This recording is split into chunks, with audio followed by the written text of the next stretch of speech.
Namaste, sir. I have observed one thing that if we look at the major religions and spiritual traditions around the world, we see, and which are well accepted, we see that they emerged from certain places only. For example, the Abrahamic religions, all of them happened in the Arab world and around Israel and Saudi. Then Zoroastrianism happened in Iran. And then India has been the most fertile land for the growth of these traditions and religions. For example, Hinduism, Buddhism, Jainism, Sikhism, and even the foreign traditions when they came to India. For example, Sufism, when it came to India, it flourished in a very unique fashion. And we have the Indian subcontinent, especially, has had a long list of saints.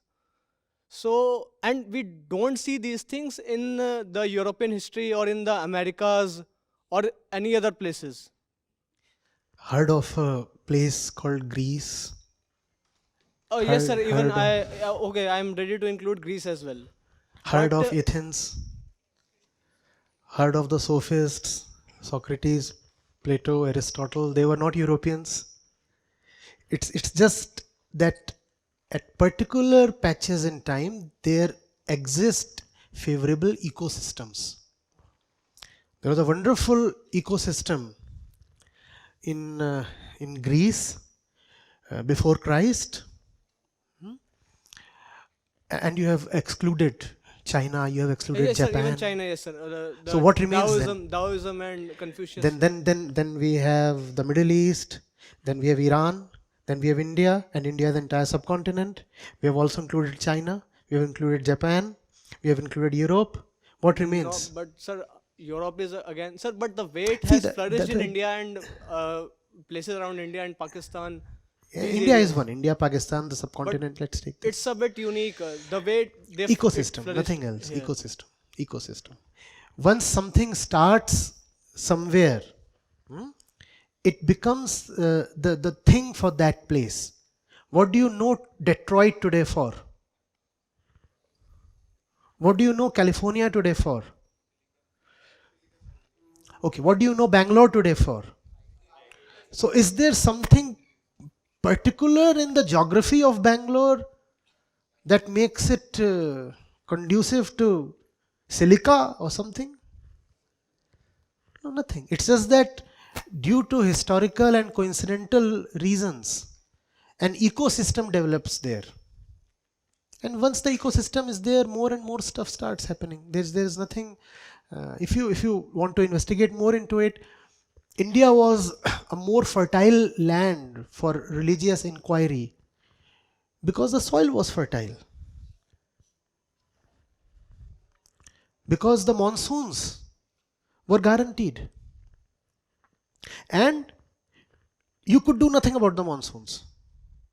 Remember, in those days there was hardly any irrigation, so you simply had to wait for the rains. What do you do when you wait for the rains? And the population was sparse, so there was good food, ample food for everyone. And the Indus basin and the Ganga basin are one of the most fertile basins in the world. The alluvial soil here coming right from the Himalayas. So you had abundance of everything. When you have abundance of everything and there is not much you can anyway do because the monsoons will come when they have to, what do? You have ample leisure, and in that leisure you sit, you observe, you talk to people. There is space for intellectual inquiry. For hours and hours, can you visualize the thinkers, the sages, the seers just purposelessly talking to each other? And from that purposeless discussion, from silent observation of life for hours, days, months, years, come those insights that you today take as Indian philosophy. You cannot have philosophical development if you are running behind your ambitions, and if you have a tied up day and you very well know that 8 a.m. you have to do this, and then 6 a.m. this, and 8 that kind of clockwork will never allow any kind of internal leisure. And if that internal leisure is not there, no insight, no wisdom can develop. You all must remember this. Give yourself space, freedom, opportunities to take stock. You understand what is meant by taking stock? Just stop. Stop for long durations, at least for a few hours, and recollect what's going on.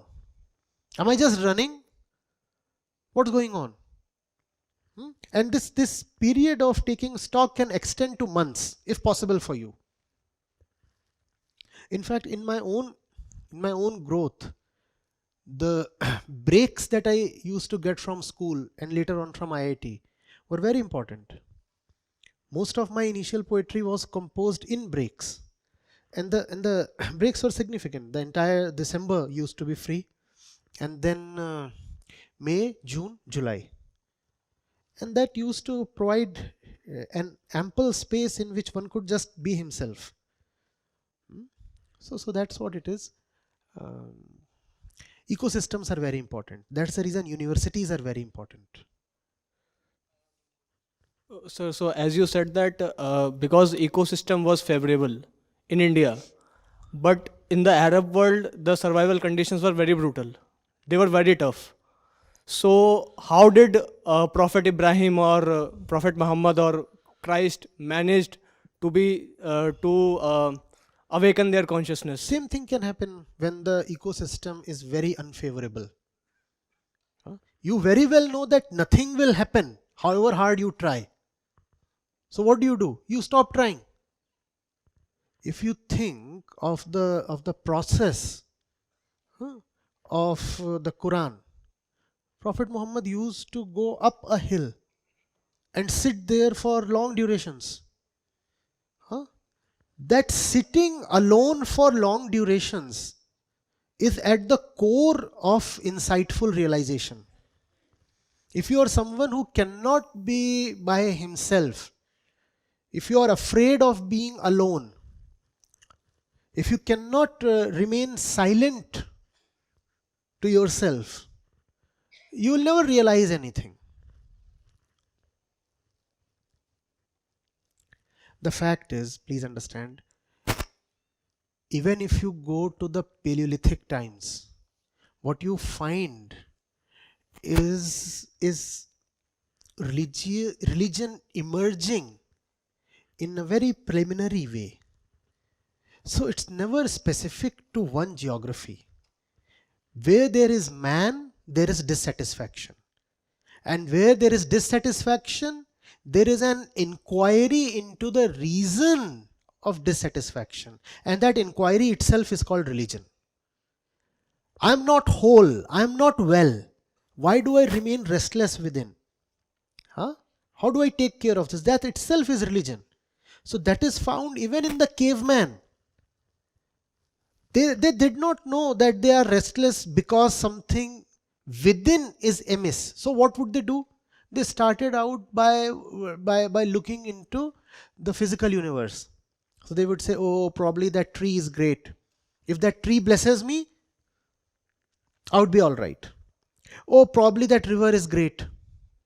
Probably the sky god or the sun god, they are the greatest, they are the absolute.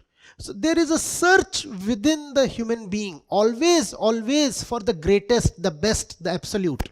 And that's what differentiates man from animals. Animals do not search for the best, the greatest, the final, the infinite, the absolute.